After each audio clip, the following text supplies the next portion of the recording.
নমস্কার, আমি ডক্টর গৌতম চক্রবর্তী সুবিধা কেয়ারের পক্ষ থেকে আপনাদের সবাইকে স্বাগত। প্রতিদিনকার মতো আজকেও আমরা একটা নতুন প্রোডাক্ট নিয়ে আলোচনা করব, that go ফাস্টার। Dot go fast যে প্রোডাক্টটা, এটা বেসিক্যালি এটা ক্যাপসুল ফর্মে আছে। এটা কোথায় আপনি ব্যবহার করবেন, কেন ব্যবহার করবেন, কিভাবে ব্যবহার করবেন সে সম্বন্ধে একটু বলি। আপনারা জানেন সুবিধা কেয়ার এর আগে অতীতে অনেক ধরনের প্রোডাক্ট মার্কেটে নিয়ে এসেছে। তার মধ্যে পেইন গো ফাস্ট ক্যাপসুল ছিল, যেটা পেইন রিলিফের জন্য পেইন রিলিফ জেল, বাম বা অয়েল, এই ধরনের প্রচুর প্রোডাক্ট তারা নিয়ে এসছে।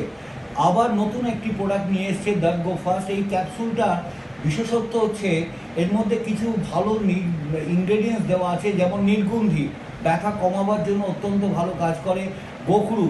তার সঙ্গে দেওয়া রয়েছে আপনার অন্যান্য যে অশ্বগন্ধা থেকে শুরু করে অর্জুন ছাল থেকে শুরু করে নানা রকমের সমৃদ্ধ ভালো ভালো ইনগ্রেডিয়েন্ট সমৃদ্ধ এই প্রোডাক্টটা দ্যাট গো ফাস্ট। এই ক্যাপসুলটা কোথায় আপনি কেন ব্যবহার করবেন?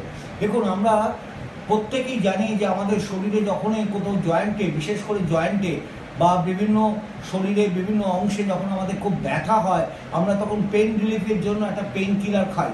কিন্তু অতিরিক্ত অ্যালোপ্যাথিক পেইন কিলার খাওয়ার ফলে আপনারা সবাই জানেন বেশি দিন কন্টিনিউ ব্যবহার করলে পরে কিডনির ওপরে একটা ভীষণ বাজে রকমের এফেক্ট হয় এবং লিভারটাও সেই পরিমাণ ড্যামেজও হয়ে যায়। তো আমরা অনেক সময় বলি পেইন কিলার মানে হচ্ছে আপনার কিডনি কিলার। কিন্তু এই অর্গ্যানিক বেসের যেই প্রোডাক্টটা দ্যাট গো ফাস্ট, এই ক্যাপসুলটার সুবিধাটা হচ্ছে এটা পিওরলি অর্গ্যানিক, এর মধ্যে কোনো কেমিক্যালস নেই। সুতরাং আপনি দীর্ঘদিন যদি এটা ব্যবহারও করেন, সেই কারণে আপনার কিডনি বা লিভার কোনোভাবেই কিন্তু অ্যাফেক্টেড হচ্ছে না। কোথায় ব্যবহার করবেন? দেখুন, এটা ব্যবহার করার সবচেয়ে বড় জায়গা হচ্ছে যখনই আপনার শরীরের বিভিন্ন জায়গায় জয়েন্টে, বিশেষ করে যখন জয়েন্ট পেইন হয়, সেটা maybe due to osteoarthritis, maybe due to rheumatoid arthritis, maybe due to gout arthritis. Gout arthritis আপনারা অনেকেই জানেন, যখন ব্লাডে ইউরিক অ্যাসিড বেড়ে যায় তখন ইউরো ক্রিস্টাল বলে একটা ক্রিস্টাল তৈরি হয়, যেটা কিডনি ফাংশনটা খারাপ হলে ইউরো ক্রিস্টালটা তৈরি হয় এবং সেই ইউরো ক্রিস্টালটা ব্লাডে এসে বিভিন্ন জয়েন্টে ডিপোজিট করে সেখানটার পেইন দেওয়া শুরু করে। তেমনি রিউমাটয়েড আর্থ্রাইটিস যখন সোয়েলিং হয়ে যায়, বা অস্টিও আর্থ্রাইটিস বয়সের কারণে যখন কার্টিলেজটা ড্যামেজ হয়ে যায়, যেটাকে articular damage of the cartilage বলি আমরা, সেটার কারণে দেখবেন অনেক সময় জয়েন্ট পেইনটা শুরু হয়। সেটা পেলভিস জয়েন্ট হতে পারে, কোমরের জয়েন্ট হতে পারে, কিংবা আপনার হাঁটুতে নি জয়েন্ট হতে পারে, বা স্ক্যাপুলা যেটা শোল্ডার জয়েন্ট হতে পারে, বিভিন্ন জয়েন্ট, অ্যাঙ্কেল জয়েন্ট হতে পারে, রিস্ট জয়েন্ট হতে পারে।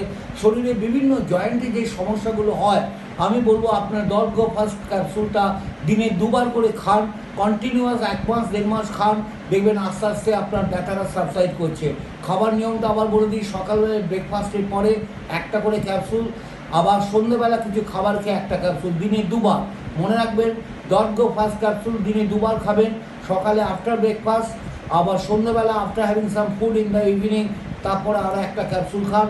কন্টিনিউয়াস যদি আপনি 1-1.5 মাস খেয়ে যেতে পারেন, তাহলে দেখবেন আস্তে আস্তে আপনার যে পেইনটা, যে সমস্যার জন্য আপনার জয়েন্ট মোবিলিটি কমে গিয়েছিল, আপনি হাঁটতে চলতে পারছিলেন না, ভীষণ কষ্টও পাচ্ছেন, বিভিন্ন কারণে আপনার যখন এই সমস্যায় আপনি জর্জরিত হচ্ছেন, সেই ক্ষেত্রে আমি বলবো অবশ্যই আপনি এই পেইন গো ফাস্টের মতোই আমাদের দ্যাট গো ফাস্ট ক্যাপসুলটা ব্যবহার করুন। নমস্কার, ধন্যবাদ।